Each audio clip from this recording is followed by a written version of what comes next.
Assalamu alaikum wa rahmatullahi ta'ala wa barakatuhu.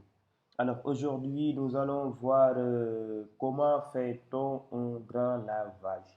On a vu les causes qui induisent le fait de devoir faire un grand lavage. Nous l'avons vu donc à travers Janaba, les menstrues et l'accouchement.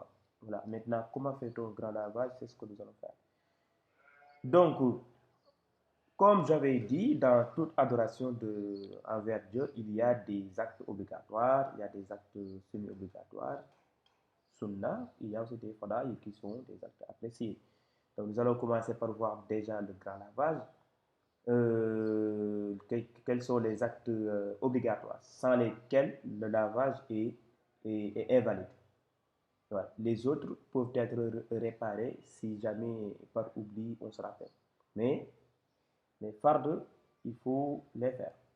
Donc pour le grand lavage, pour les actes obligatoires, il faut avoir l'intention de faire le grand lavage.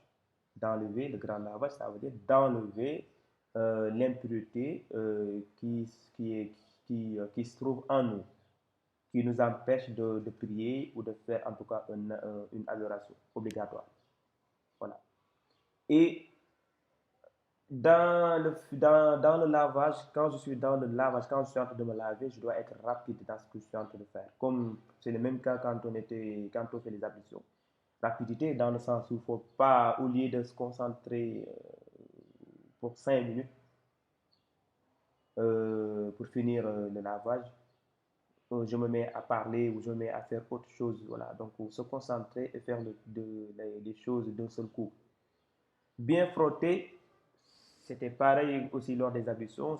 Sur chaque membre, il faut bien frotter parce que déjà, les spermes ou les menstrues, déjà, c'est un produit qui se tâche sur le corps. Donc, si vous ne frottez pas bien, si celui qui fait le grand lavage ne frotte pas bien, c'est-à-dire que l'impureté reste toujours collée sur la peau. Donc, le fait de bien frotter est un acte obligatoire.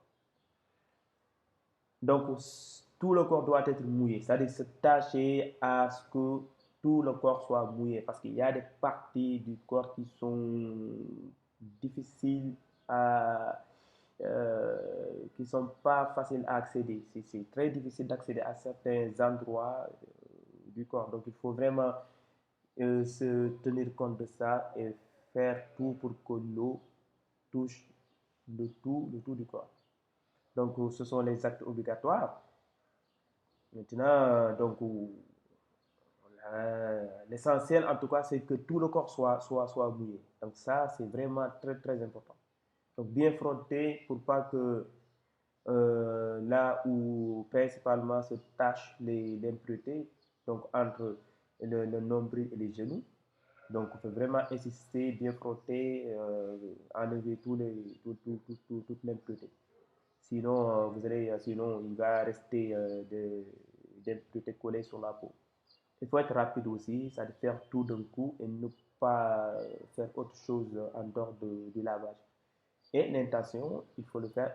L'intention se fait au fond du cœur. On n'a pas besoin de parler par la bouche, je fais l'intention.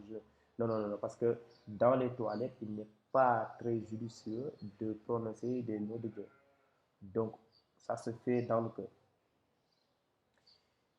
Et on passe aux actes semi-obligatoires ou la sunna.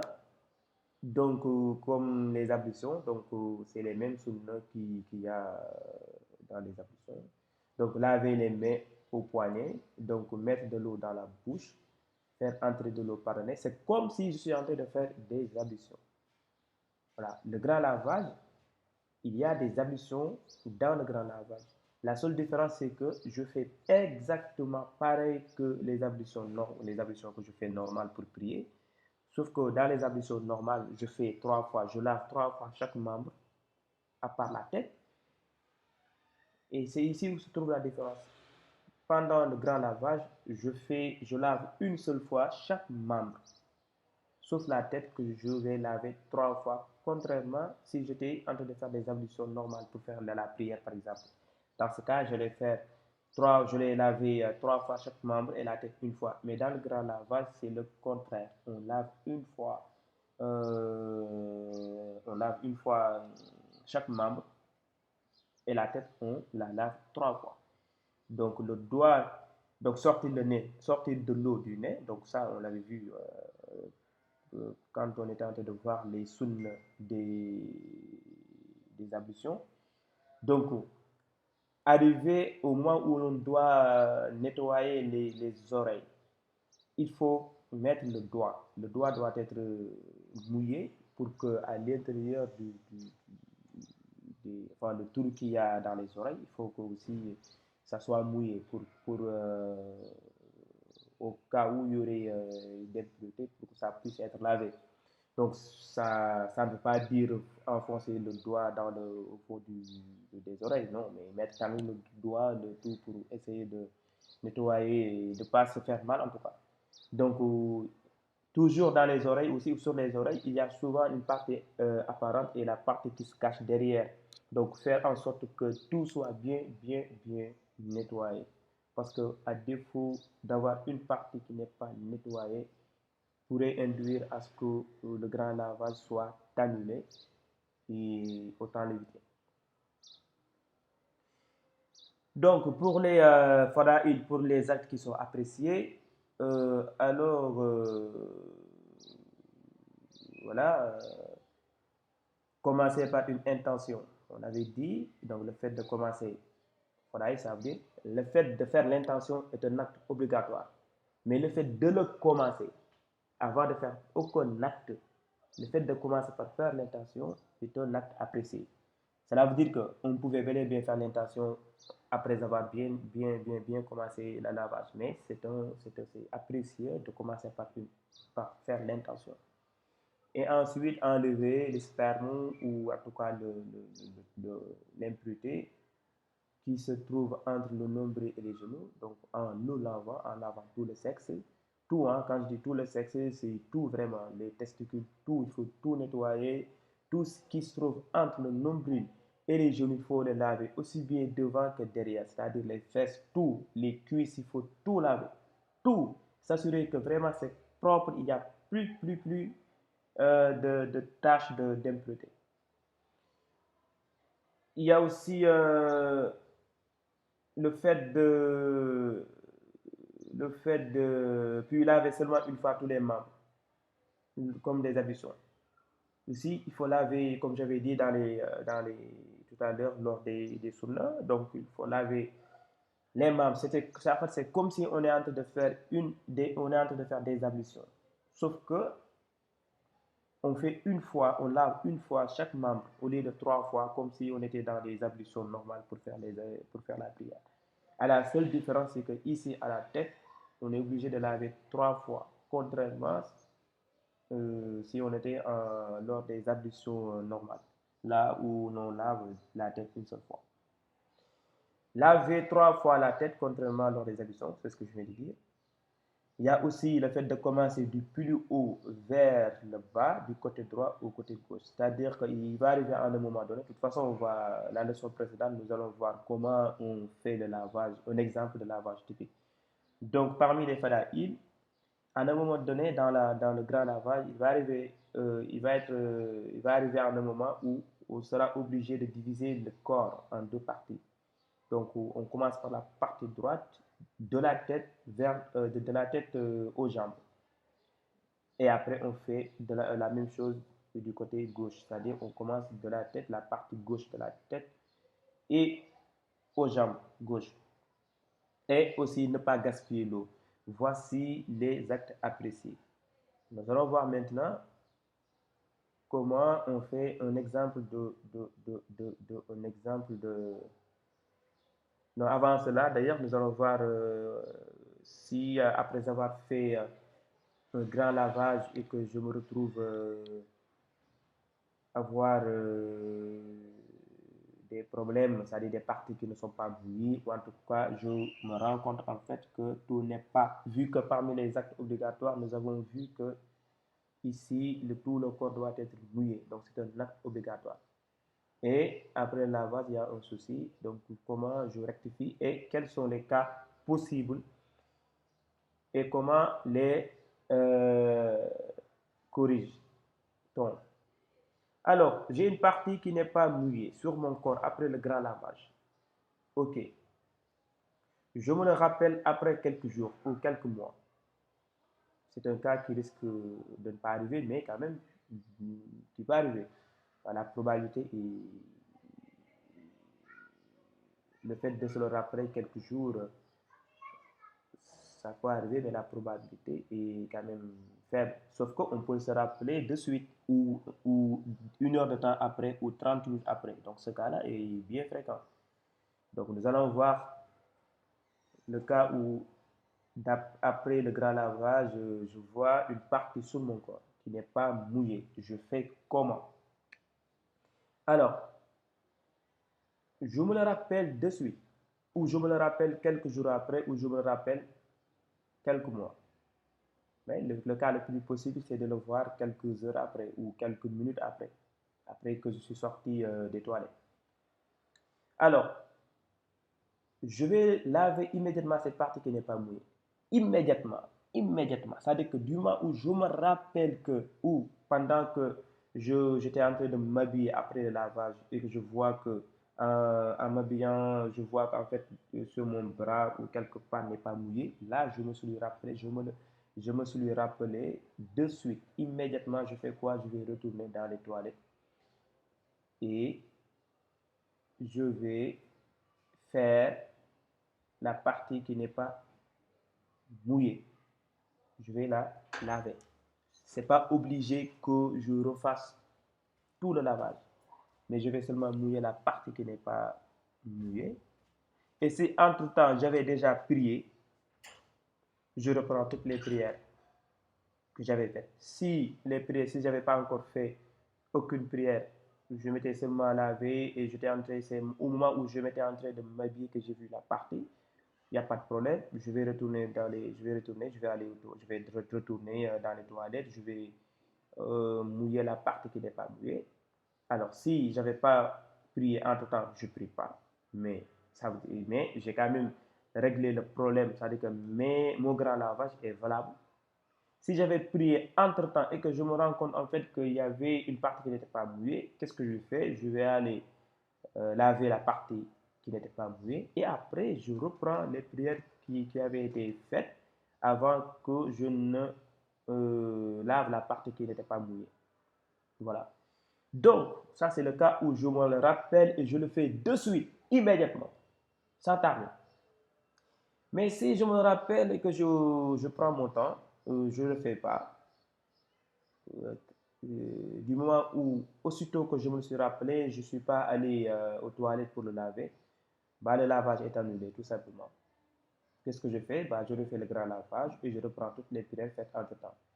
Si j'avais fait, bah, si je l'ai vu pendant que, si après mon lavage, je suis entré dans ma chambre, je m'habille et que je vois qu'il y a une partie qui n'est pas mouillée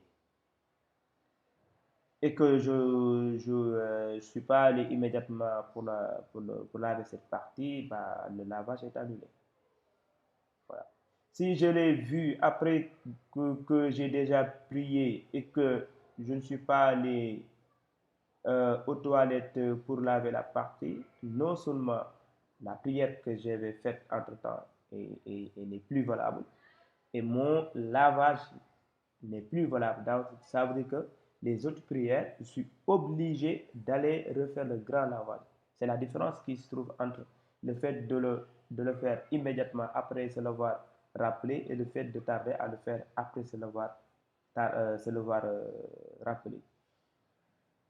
Ici, le grand lavage n'est pas annulé parce que je suis allé immédiatement euh, laver la partie qui n'était pas mouillée et je reprends les prières qui ont été faites entre-temps s'il y en avait.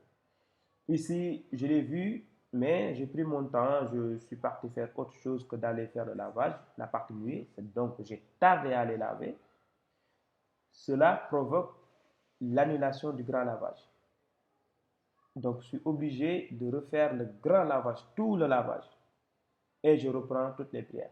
Si je ne fais pas, si je ne refais pas le grand lavage, cela veut dire que toutes les prières qui seront faites ne seront pas validées parce qu'elles seront faites sans les ablutions. Du seul fait d'avoir attendu longtemps pour corriger le problème, la partie qui n'était pas mouillée. Voilà. Donc, je pense que c'est un peu clair.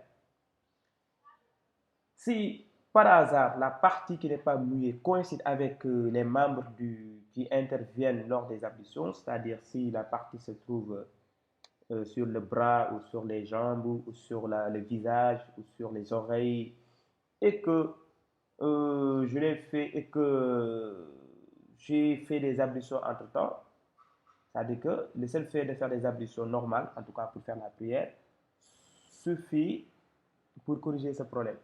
C'est-à-dire que ces deux parties-là, les deux premières parties, c'est comme si la partie qui n'était pas mouillée était par exemple sur quelque part sur le corps qui n'intervient pas lors des ablutions. Par exemple, la poitrine, ou le dos, par exemple, ou la cuisse, voilà.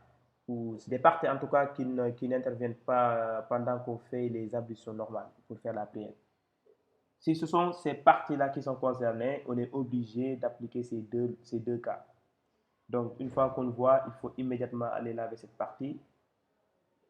Et je reprends les prières qui ont été faites, s'il y en avait. Ou si je tarde à le faire, supposons que la partie qui n'est pas mouillée se trouve sur la poitrine et que je le vois, je suis obligé d'aller immédiatement. Si je tarde à le faire, le lavage dans sa totalité est annulé. Donc, je vais refaire le grand lavage et je reprends toutes les prières. Si je ne fais pas le grand lavage, toute prière qui sera faite sera invalide. Si par contre la partie qui n'est pas mouillée coïncide avec le bras ou la jambe, en tout cas les membres qui interviennent lors des ablutions, le problème sera résolu automatiquement puisque le fait de faire les ablutions pour prier suffira en tout cas pour laver la partie qui n'était pas valide et qui se trouvait sur les membres des ablutions. Et voilà. Nous allons finir maintenant pour donner un cas typique. J'ai moi Janaba, ça veut dire que je dois faire les ablutions, je fais quoi? Je sais que je dois le faire, je prépare mon récipient, je mets de l'eau, ou j'utilise voilà, j'ai un récipient, je mets de l'eau suffisante pour faire mon lavage. Alors, ici, j'ai encore mis d'autres bonnes manières pour entrer dans les toilettes. Donc, avant d'entrer dans les toilettes, je dois dire Allahumma inni a'udhu bika min al-khubuthi wal khaba'ith. C'est demander protection à Allah contre les saletés, en fait, les impuretés. Et je fais quoi après? J'entre par le pied gauche. Dans les toilettes, on entre toujours par le pied gauche en disant Allahumma inni a'udhu bika min al-khubuthi wal khaba'ith. Ça, c'est pendant que je suis en train d'entrer dans les toilettes. Alors, je me déshabille, je me déshabille, je suis devant mon récipient. Alors, si j'ai un récipient qui est ouvert, et que je sais que si je me lave, les gouttes d'eau peuvent retourner et rentrer dans le récipient. Je fais quoi?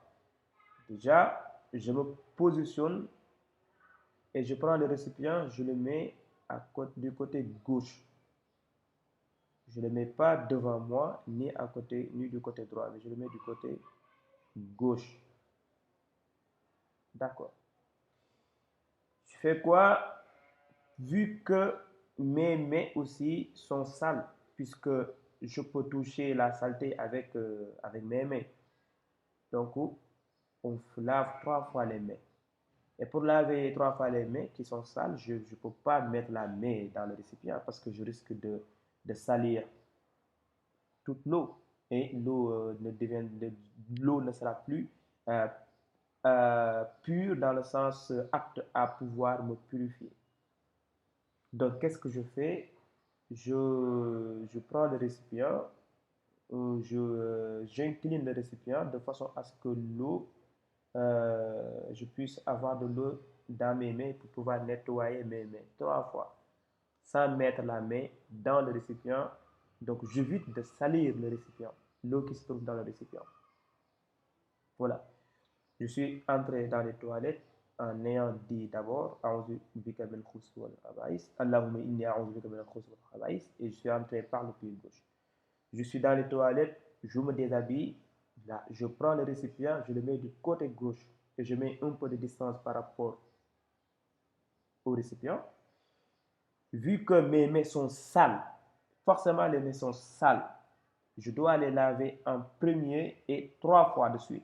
Mais je ne peux pas mettre les mains dans le récipient parce que sinon je risque de salir l'eau avec de l'impureté. On avait vu l'eau qui est apte à être utilisée pour se purifier.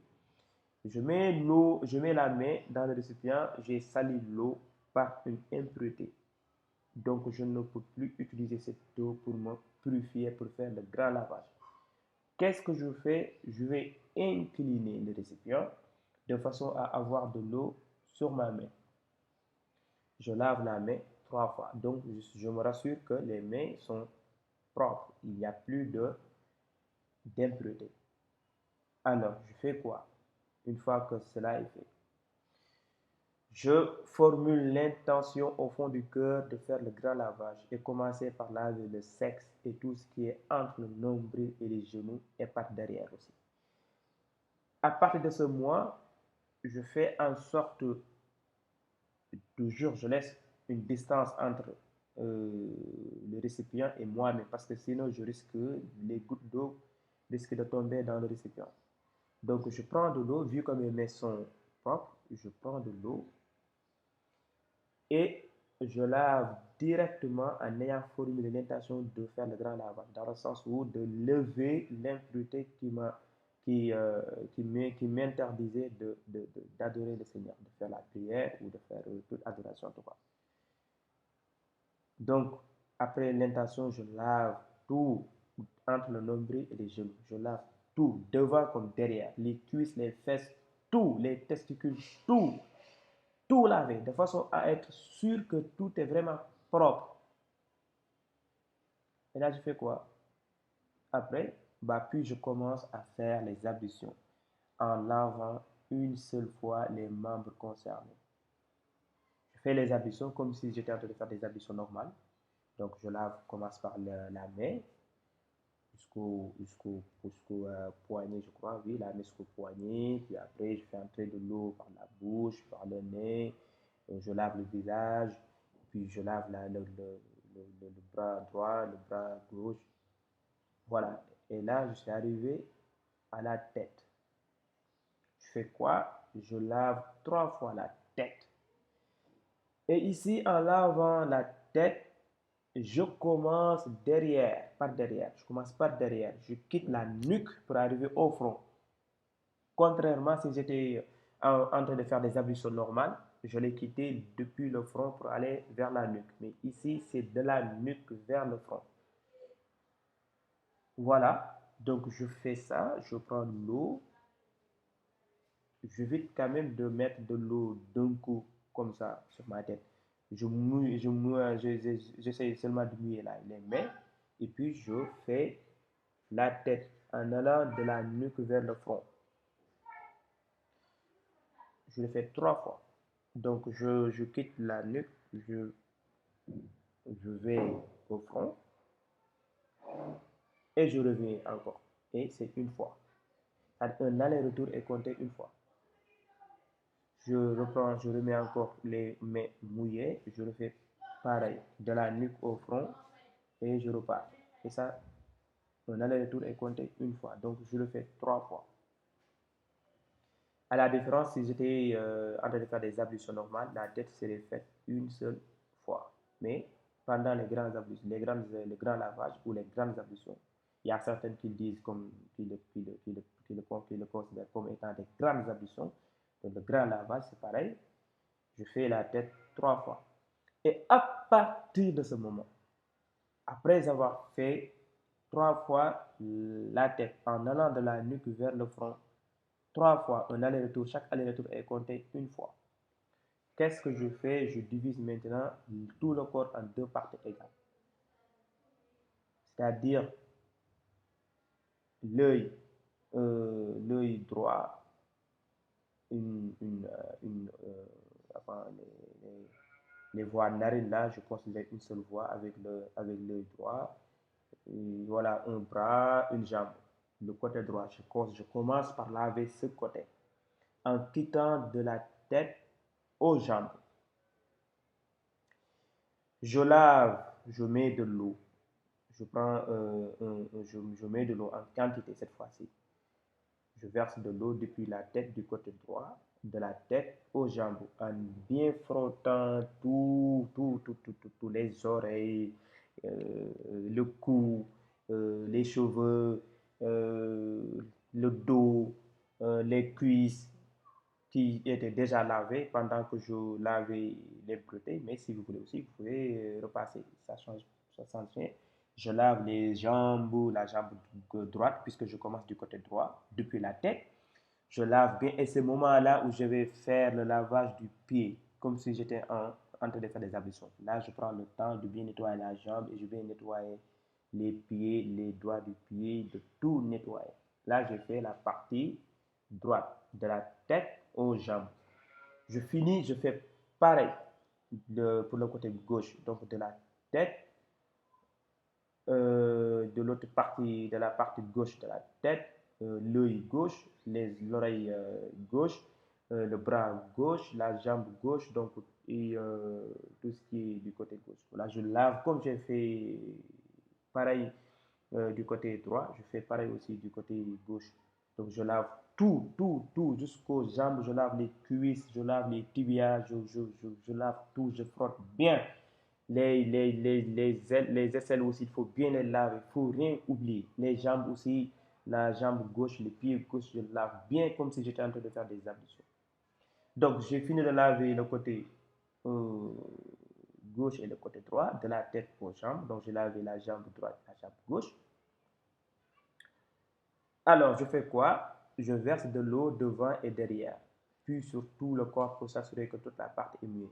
Donc, je verse de l'eau devant moi, c'est-à-dire depuis je prends une quantité d'eau, je le verse, mais cette fois-ci, l'eau va ruisseler en passant par le visage, par la poitrine, par devant, par les genoux, voilà. Et je fais pareil aussi derrière, je verse de l'eau pour que tout le dos, donc depuis la tête, hein, pour que tout le dos, le cou, les fesses, les cuisses et tout ce qui est les mollets pour que tout soit bien mouillé. Et puis, c'est fini. Là, si vous faites ça à 99,99, tout le corps est mouillé. Vous avez respecté tous les fardes, tous les actes obligatoires. Vous avez respecté tous les actes semi-obligatoires comme les sunnahs. Et vous avez aussi fait tout ce qui est apprécié ou fadaï. Voilà. En sortant des toilettes, je sors toujours par le pied droit. Les toilettes, on entre toujours par le pied gauche et on sort et on en ressort par le pied droit. Et quand je ressors, je dis غفرانك الحمد لله الذي أذهب عني الأذى وعافاني غفرانك الحمد لله الذي أذهب عني الأذى وعافاني. Je remercie Dieu, ça c'est en train de remercier Dieu de vous avoir permis de vous libérer en fait. Imagine-toi, je dois faire, j'ai envie de faire caca et que j'ai pas d'endroit où le faire et que je suis dans un endroit où c'est pas permis. Bah là, c'est difficile, hein. Donc, si Dieu nous permet d'avoir un endroit où l'on se libère, bah, il mérite quand même de le remercier, de nous avoir permis en tout cas de se libérer de ces impuretés qui, une fois qu'elles veulent sortir, bah, feront tout pour sortir. Donc voilà en quelque sorte tout ce qui est rapport avec le grand lavage. Donc, et voilà, c'est ça. Et on se dit à bientôt pour les prochaines leçons. Merci.